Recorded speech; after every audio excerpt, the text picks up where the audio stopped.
관찰자 패턴을 만들 때 또 하나 복잡하게 할 수 있는 요소가 그 옵저버가 관찰자가 하나의 관찰 대상만 관심 갖고 있는 게 아니라 여러 관찰 대상에 관심을 가질 수 있어요. 신문 구독 같은 경우도 보면 내가 하나의 신문만 구독할 수 있는데 여러 신문을 구독할 수도 있죠. 그렇죠? 내가 여러 개 구독할 수도 있고, 또 구독을 하는데 한 종류의 관찰 대상만 구독하는 것이 아니라 서로 다른 종류의 그 관찰 대상을 구독해야 되는 경우도 있어요. 한 응용에서. 그럴 때 복잡해집니다.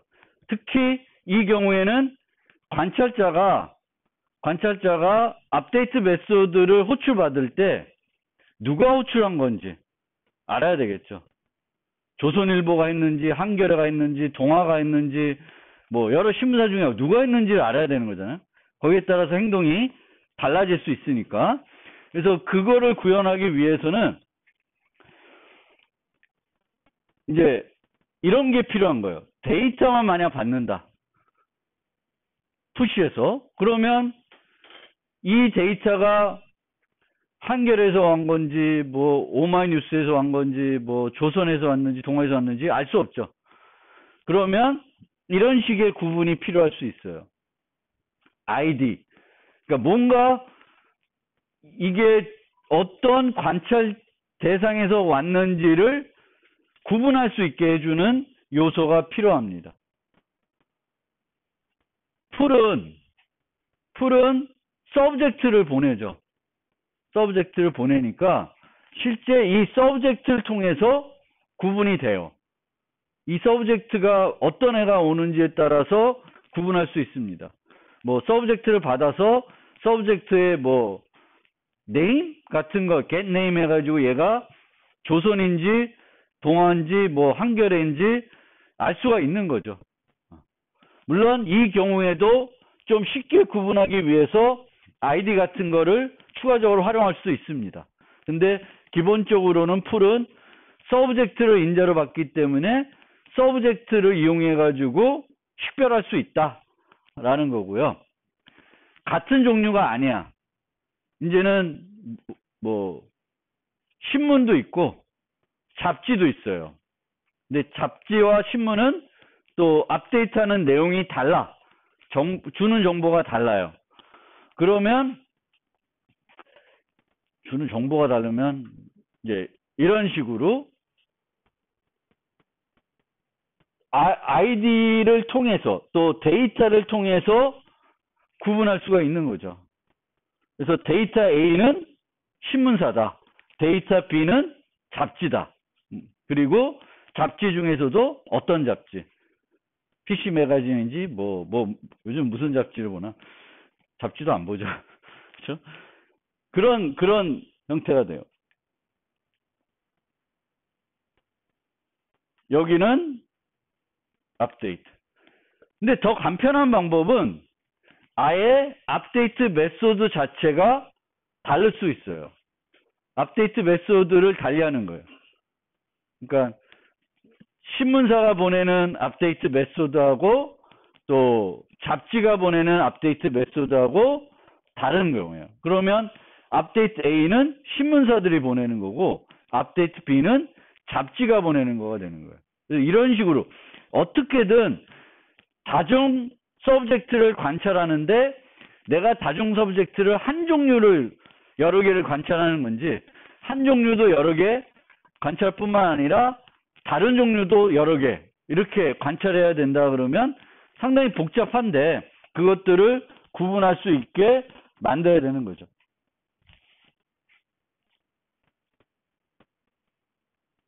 그래서 여러 가지 방법들이 가능하다는 건데 중요한 거는 구분할 수 있어야 된다.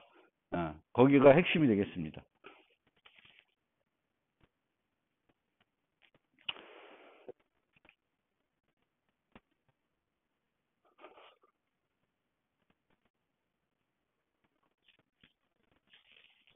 이런 식으로 만약에 종류 A는 정수 2개를 주고 종류 2는 정수 하나만 줘. 그러면 저 갖고 구분이 되는 거죠. 앞데이트 자체 갖고도 어떤 종류의 관찰자가 하는 건지. 근데 같은 종류의 서브젝트를 여러 개를 구독할 수 있으면 추가적인 아이디가 필요한 거죠. 풀은 이렇게 서브젝트 A, 서브젝트 B니까 또 구분이 될 거고. 이런 식으로 할 수도 있죠. 오브젝트를 받아서 만약 내가 관찰 대상들을 유지하고 있으면 이 온 관찰자가 서브젝트 A에 해당되는지 서브젝트 B에 해당되는지. 근데 이렇게 되면 이제 조건문이 막 만들어지니까 좀 별로죠. 객체지향 측면에서 보면은. 어쨌든 이제 내가 푸시 쓸 건지 풀 쓸 건지, 또 내 응용에서 관찰자가 하나인지 여러 개인지 이거를 잘 보고 거기에 맞게 이제 구현을 해야 됩니다.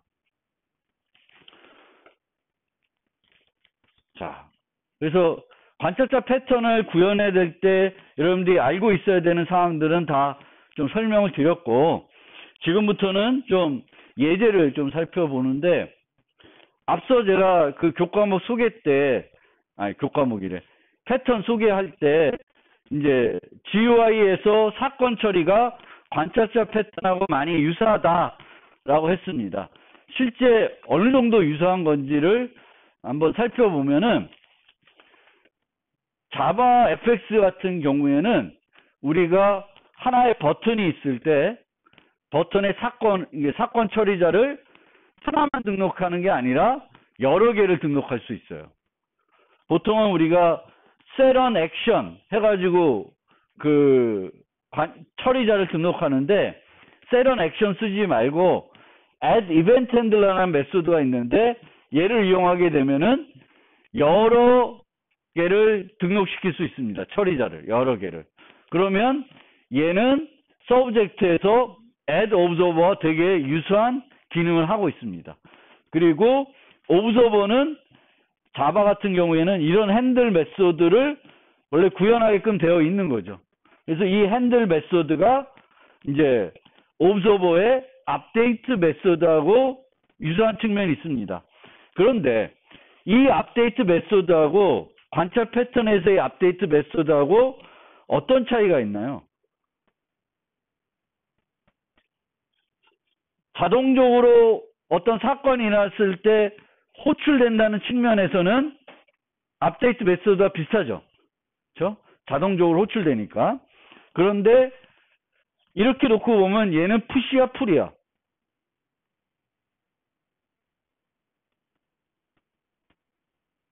푸시예요, 풀이에요. 푸시는 아니죠. 푸시인가? 되게 애매하죠.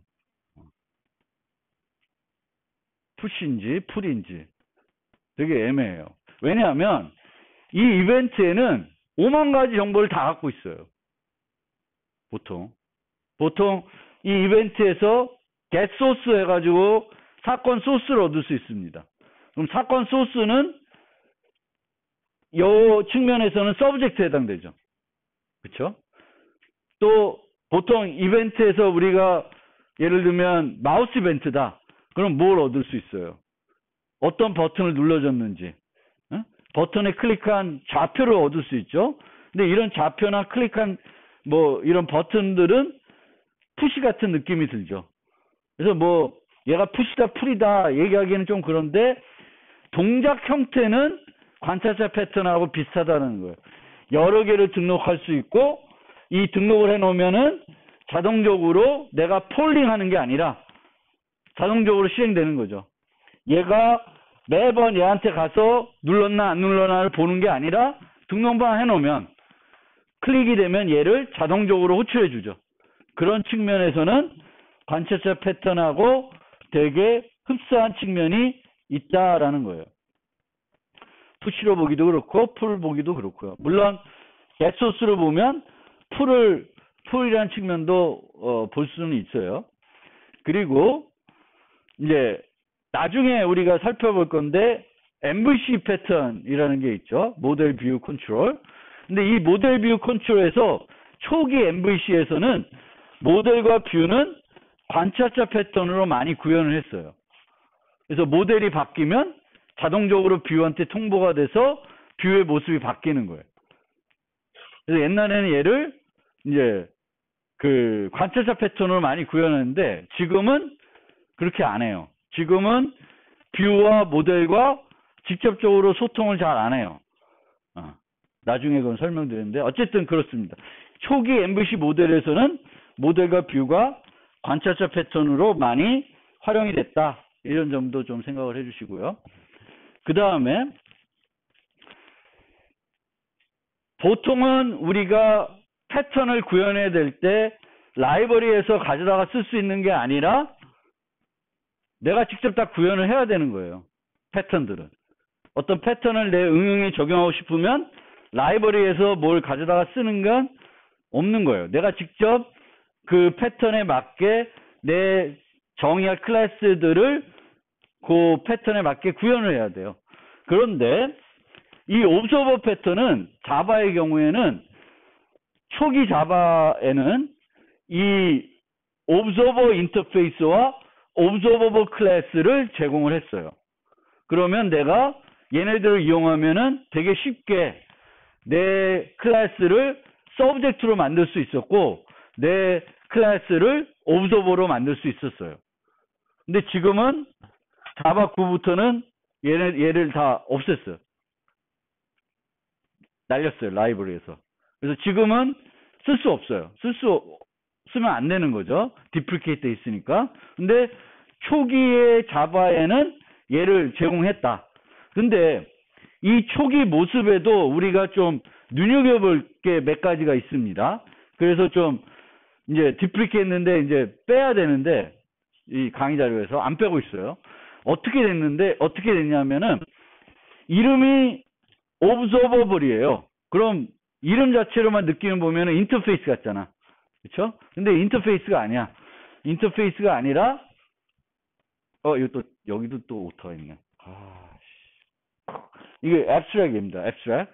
그래서 이 초기 observable은 인터페이스가 아니라 클래스예요. 클래스.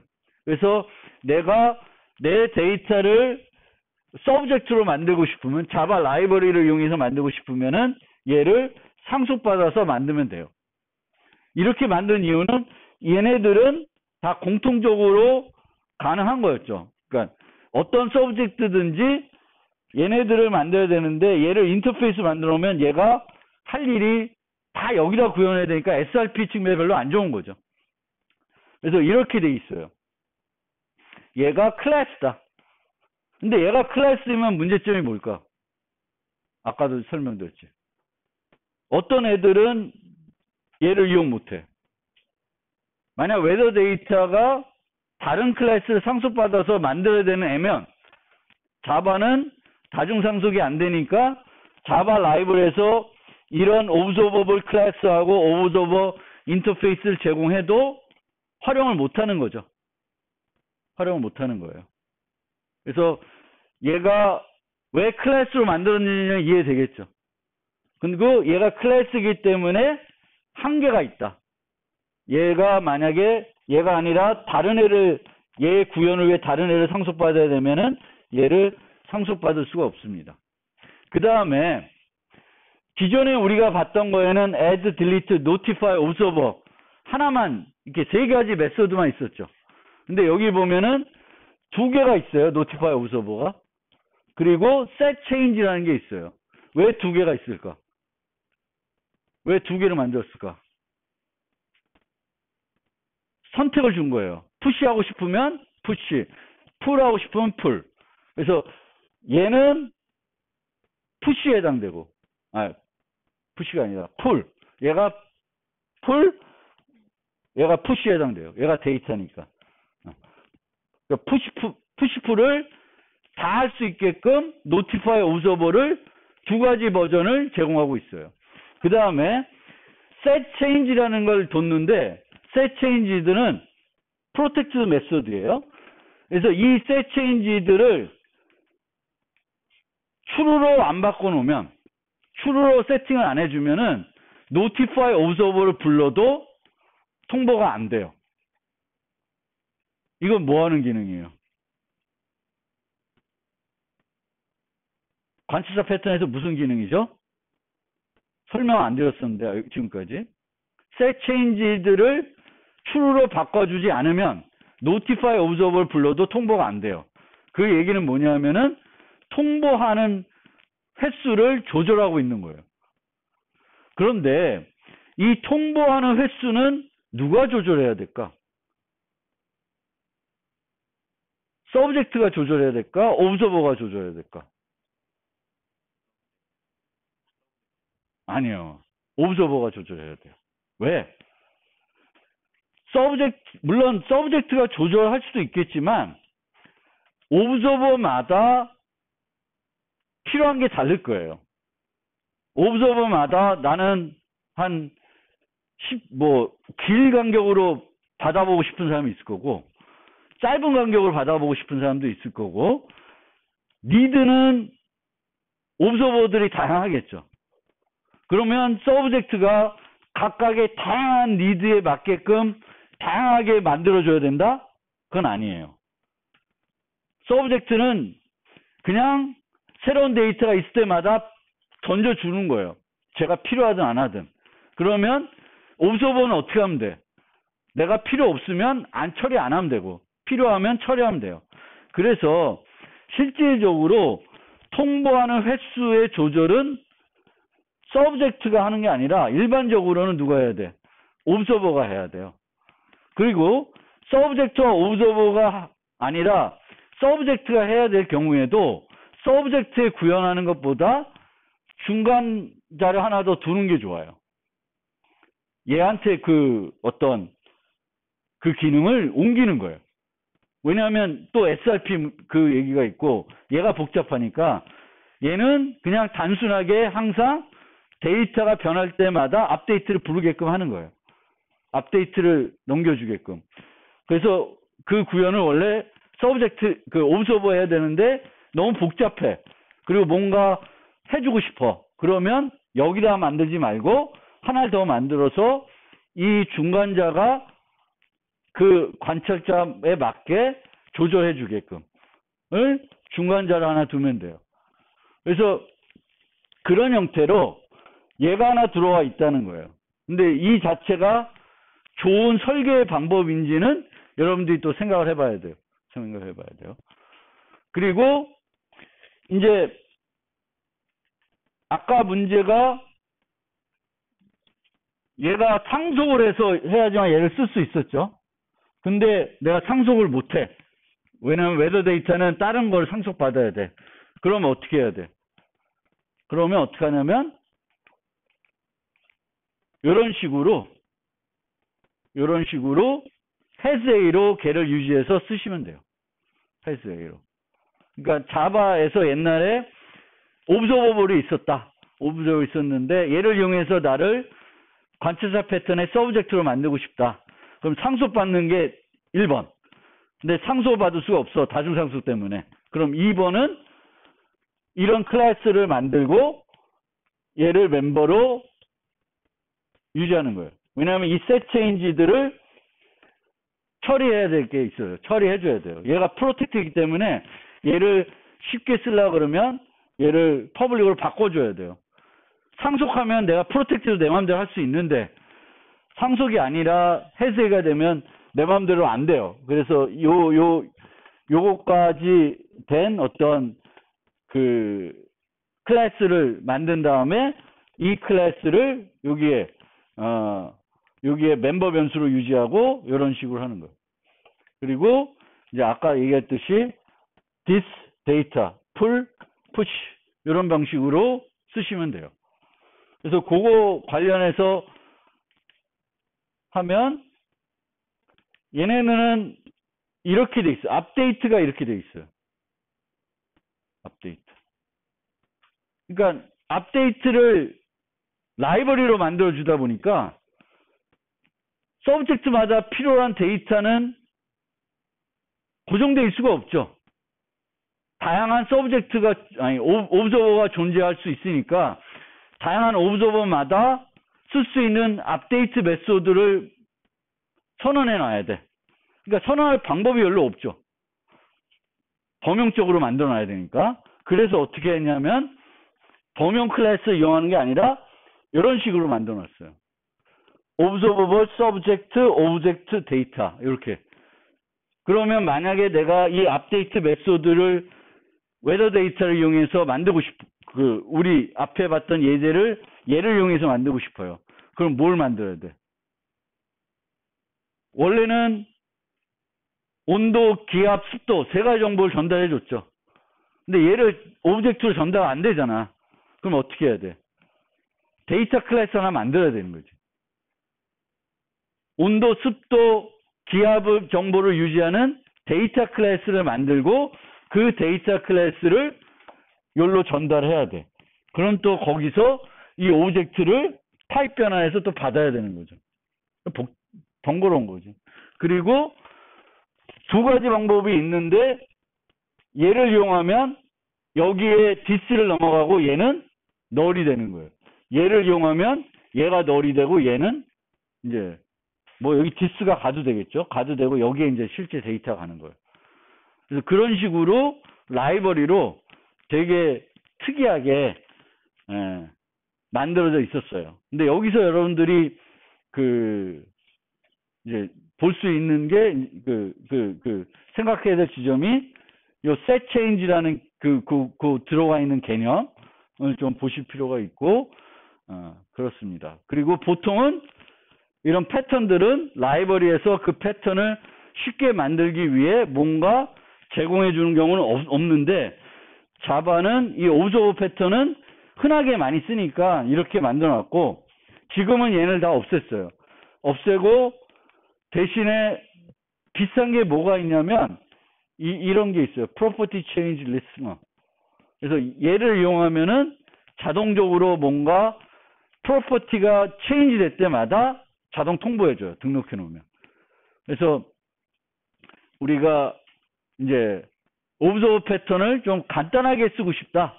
내가 직접 이런 패턴들을 적용해서 만드는 게 아니라 그러면 자바의 경우에는 요 property change listener라는 개념을 활용해 주시면 돼요. 그래서 요거를 내가 서브젝트 만들고 싶은 애에 요거를 추가하고 이제 리스너들은 이렇게 추가를 해주면 돼요. 요 property change listener라는 인터페이스로 이렇게 다 처리해 주면 돼요. 그러면 이제 서브젝트들은 요 property change listener를 구현하면 되겠고 요걸 구현하려면 요 메소드를 만들어야 돼요. 요게 업데이트 메소드에 해당된다고 보시면 되겠고 여기에 어떤 이벤트 형태로 오는데 여기서 새 값도 얻을 수 있고 실제로는 get source를 해가지고 풀 푸시 형태로 다 쓸 수도 있어요. 그래서 요 property change listener라는 거를 이제는 얘는 쓰지 말고 필요하면은 얘를 써라 라고 자바는 바뀌어져 있습니다. 그래서 요 property change listener라는 개념으로 그 observe 패턴을 조금 활용할 수 있게 쉽게 활용할 수 있게 하고 있습니다. 그래서 요 fire property change가 이제 보면은 이제 여기에 무슨 property의 이름 그리고 이전 값, 새 값 이렇게 줘요. 근데 얘는 또 기본적으로 이전 값과 새 값이 같으면은 fire 하지 않아요. 자동적으로 fire 하지 않습니다. 그래서 그런 기능이 있어요. 그러면 이제 요약을 해보면 관찰자 패턴은 행위 패턴이고요. 언제 쓰이냐? 한 객체 상태 변화가 얼마나 많은 다른 객체에 영향을 주는지 알 수 없을 때 서브젝트로 만들어 놓으면은 쉽게 OCP 형태대로 그 정보를 필요한 애들한테 자동 통보해 줄 수 있게 되는 거죠. 그리고 오브저버가 하나 응용 또는 여러 응용에 따라 다양해질 수 있을 때 이런 오브저버 패턴을 적용하면 좋습니다. 그래서 오브저버 패턴의 장점은 서브젝트에 대한 수정 없이 오브저버를 추가할 수 있으며 동적으로 추가 제거가 가능합니다. 그런데 푸시 또는 풀 방법이 있는데 풀 방식을 쓰게 되면은 observer는 subject에 대한 의존도가 높아진다. 그렇다고 풀을 절대 쓰지 말라는 건 아니고 여러분들이 아까 여기 질의할 때도 말씀드렸듯이 패턴에서 이런 방법이 있고 저런 방법이 있고 내 응용에 가장 맞는 내 응용에 가장 좋은 방법을 선택해야 되는 거죠. 그 선택 기준은 여러분들이 이 학습한 결과에 따라서 이제 판단해서 정하시면 되는 거예요. 서브젝트는 오브저버가 업데이트 매스 가지고 있다는 것 외에는 알 필요는 없어요. 이거는 푸시든 풀이든 상관없습니다. 이제 오브저버가 막 변하는 거죠. 푸시나 풀은 오브저버 입장에서 변하는 거지. 서브젝트는 푸시든 풀이든 오브저버에 대해서 별도 알아야 되는 건 아닙니다. 항상 인터페이스로 또는 추상으로 이 오브저버를 유지하니까요. 그리고 이걸 구현할 때 이제 고민해야 될 지점은 여기에는 이제 이렇게 돼 있는데 제가 다시 말씀드리면 푸시할지 풀할지 그거 고민해야 되겠고 단일 대상이냐 다중 대상이냐 내가 관찰자들이 관찰해야 되는 대상이 하나냐 여러 개냐 또 여러 개인 경우에 같은 종류의 애들이냐 아니면 다른 종류의 애들도 있을 수 있냐 요거를 좀 생각을 해 주셔야 되겠고 그 다음에 이제 만약 푸시를 한다. 푸시를 하면은 어떤 정보들을 푸시해 줄 건가. 이게 이제 그거를 잘 생각해야 되고 확장을 고려해야 되겠고 다양한 관찰자를 고려해 줘야 되겠고 만약에 그 통보하는 횟수에 대한 조절이 필요하면은 서브젝트에 보통 만드는 게 아니라 어디에 만들어요?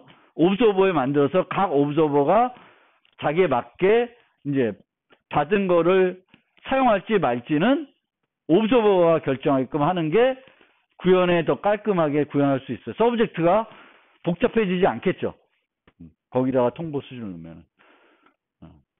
그리고 다중 서브젝트를 구독해야 되면은 이 구분할 수 있게 해줘야 되겠고요. 그리고 또 하나 구독의 등록과 해제, 구독과 해지를 누가 주체, 어떤 애가 주체가 되냐? 스스로 해야 되는 건지 아니면 별도 다른 데서 해주는 건지 그거를 또 응용해서 잘 생각을 해봐야 돼요. 그리고 통보받는 순서가 또 중요하면은 그 유지하는 자료 구조를 바꿔야 되는 거죠. 자료 구조를 그냥 단순 리스트가 아니라 뭐 priority queue를 만든다든지 그렇게 해야 되는 거죠. 그거 하는 거예요. 그리고 오브저버 패턴을 구현할 때 주의해야 될 사항은 연쇄 통보입니다. 무한 통보가 될 수 있어요. 얘가 얘를 통보했는데 얘가 다시 또 통보하고 그러니까 서브젝트인 동시에 오브저버가 될 수 있어요.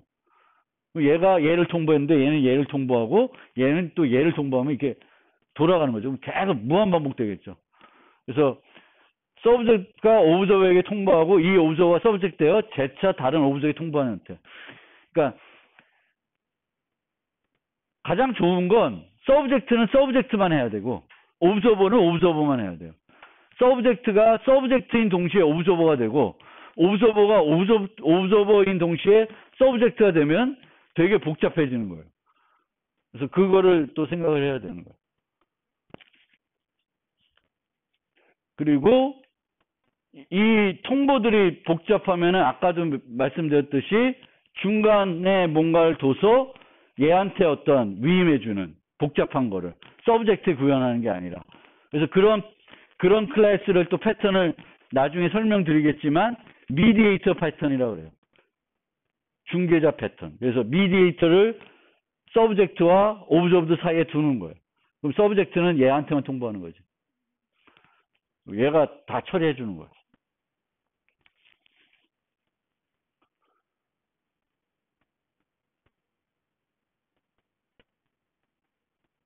그래서 뭐 이건 한 얘기고요. 관련 리팩토링으로서 replace hard-coded notification with observers. 직접 서브젝트가 오브저버에 이렇게 호출하는 형태. 그러니까 이게 초기에 나타났던 거죠, 우리가. 그러니까 앞으로 쫙 가봅시다. 요 형태. 요 형태로 만약에 쓰고 있으면은 얘는 직접적으로 서브젝트가 오브젝트의 함수를 부른 거죠.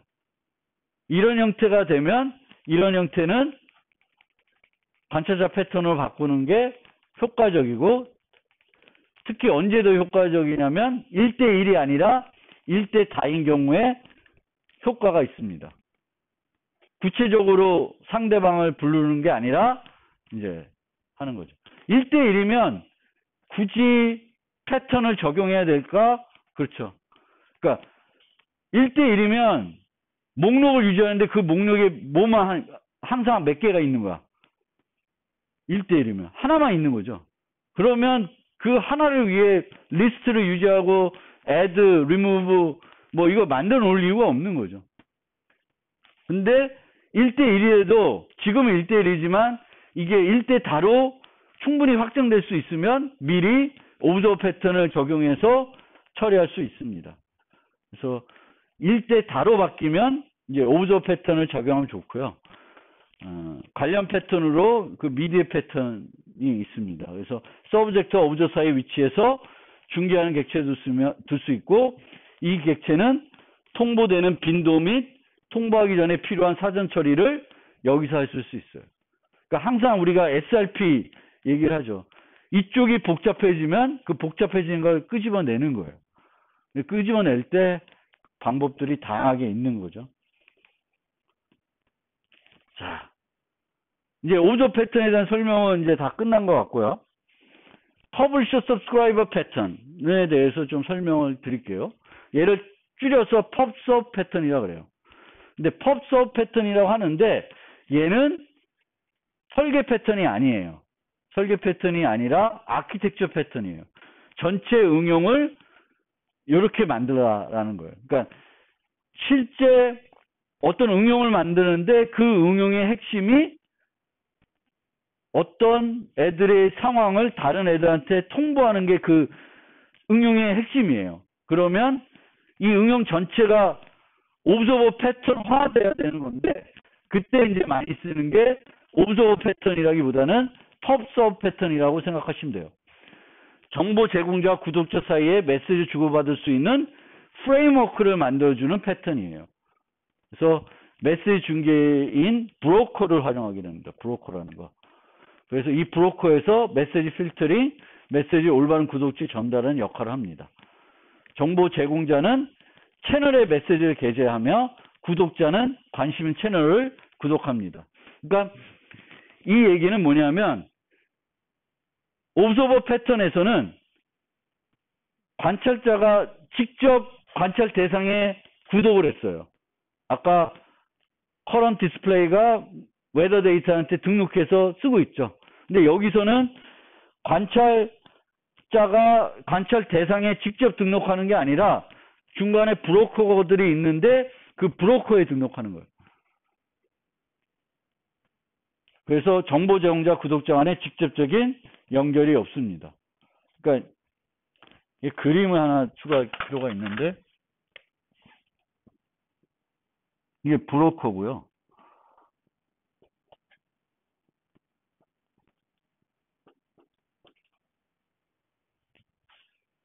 여기에 관찰자들이 있습니다. 그럼 얘는 이런 식으로 나는 채널 1, 채널 2를 달라 하는 거예요. 여기에 구독하는 거예요. 채널을.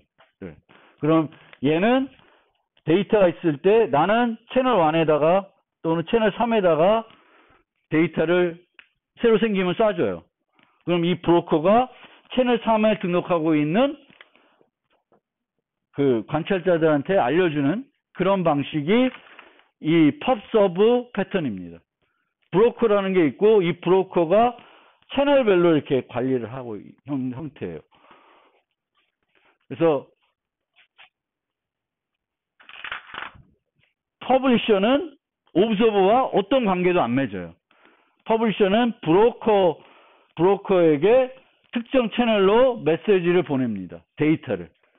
그리고 서브스크라이버는 특정 채널을 등록하고 있습니다. 특정 채널을 등록하고 있고, 브로커는 이제 채널과 등록자들을 목록을 갖고 있어요. 채널과 등록자들. 그래서 send 메시지 하면 이 채널에 등록되어 있는 모든 옵저버에게 데이터를 보내는 형태로 그렇게 이렇게 응용을 만드는 형태를 우리가 pub/sub 패턴이라고 합니다. 그래서 pub/sub는 디자인 패턴은 아닌데 뭐 디자인 패턴처럼 쓸 수는 있죠. 좀 더 복잡한 형태의 서브젝트 옵저버 패턴이 있으면 이런 모델을 생각해 볼 수 있어요. 이 모델에서는 퍼블리셔, 브로커, 옵저버, 서브스크라이버 이렇게 있고, 이 브로커가 채널을 여러 개를 관리하는 형태가 되는 겁니다. 그러면 여기에 이제 퍼블리셔들이 막 있는 거고, 얘네들도 뭐 어떤 관계가 있겠죠. 이렇게 여기에 또 옵저버들이 있고, 자기가 필요한 채널에 등록해서 데이터를 받는 형태가 되는 거예요. 이 형태가 pub/sub 패턴입니다. pub/sub 패턴.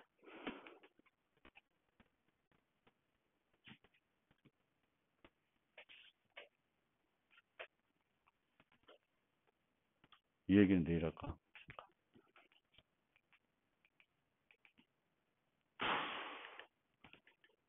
길어질 것 같네요.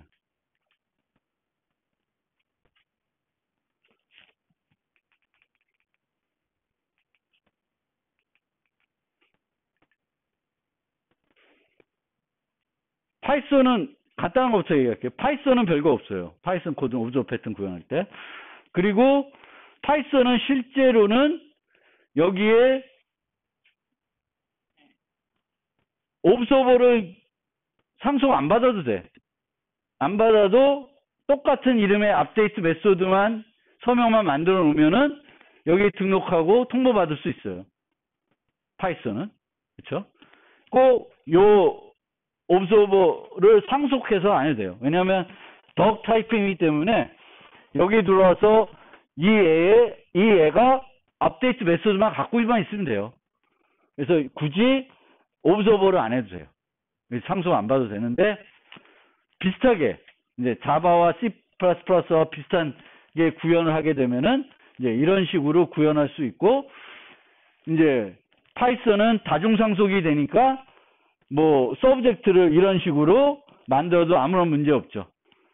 다중상속이 되니까 파이썬은. 그래서 별 문제는 없는데, 이 C++ 얘기가 좀 길어진 이유는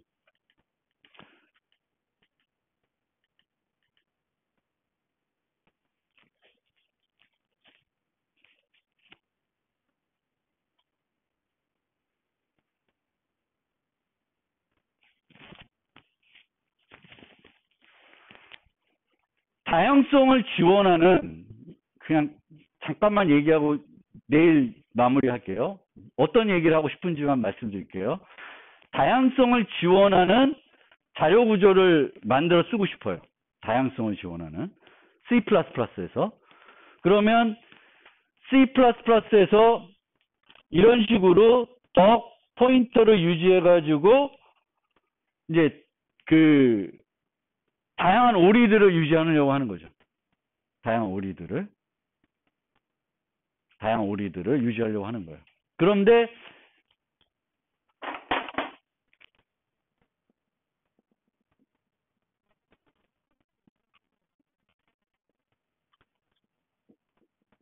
이렇게는 안 되죠.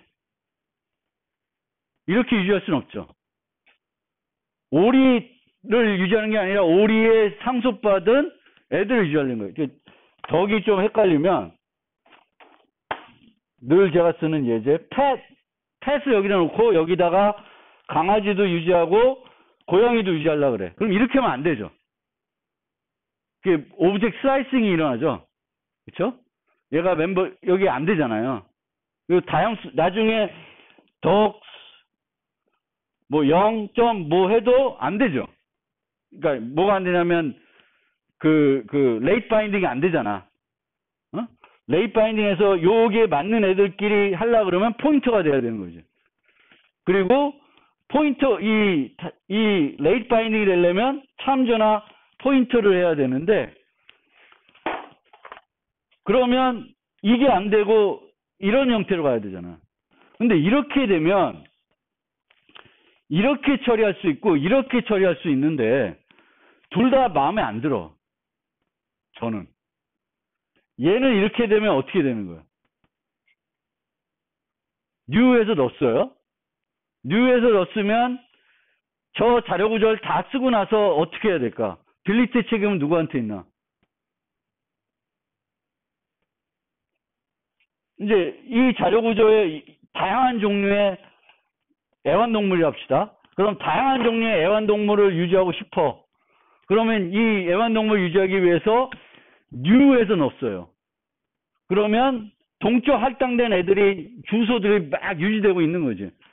이런 식으로 해서 이렇게 유지되고 있는 거예요. 그렇죠? 그러면 얘에 대한 딜리트는 누가 해줘야 돼? 이 자료 구조를 다 쓰고 나면 그 자료 구조를 유지했던 애가 해줘야 되죠. 그게 그래요. 근데 저게 이제 딜리트하는 게 귀찮아. 그럼 어떻게 할 수 있어?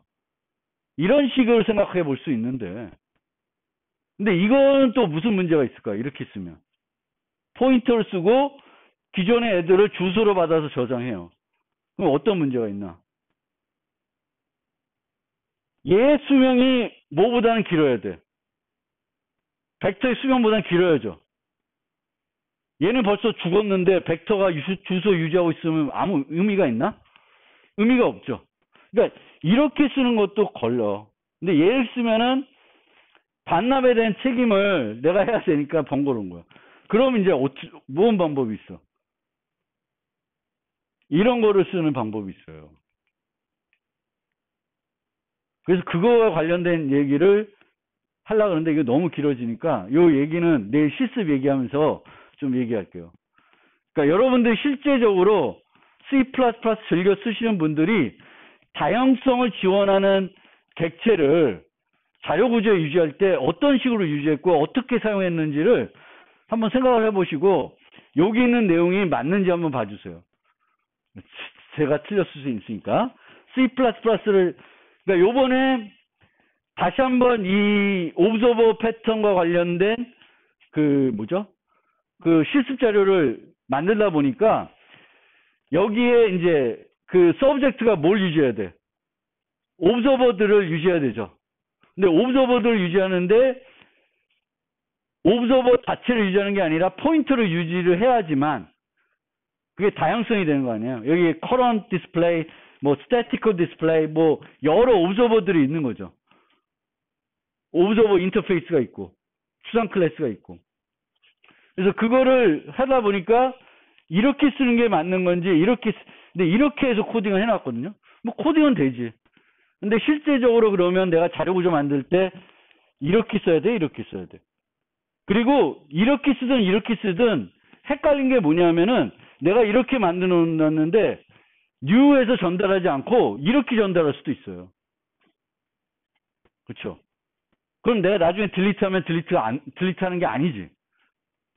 그러니까 이렇게 만들어 놨는데 이렇게를 상상하고 만들어 놨는데 사용한 사람은 이렇게 썼어. 그럼 그것도 이상한 거예요. 아, 이게 싫어. 그래서 이거를 한번 내일 한번 좀 더 얘기를 해볼게요. 이 얘기는 옵저버 패턴뿐만 아니라 객체 제한할 때 다양하게 나올 수 있는 예제예요. 다양하게 나올 수 있기 때문에 요거에 대해서 여러분들이 좀 깊게 한번 C++를 또 즐겨 쓰시는 분들은 고민을 좀 해보시면 좋을 것 같아요. 요 고민을 내일 같이 다시 한번 얘기해 보겠습니다.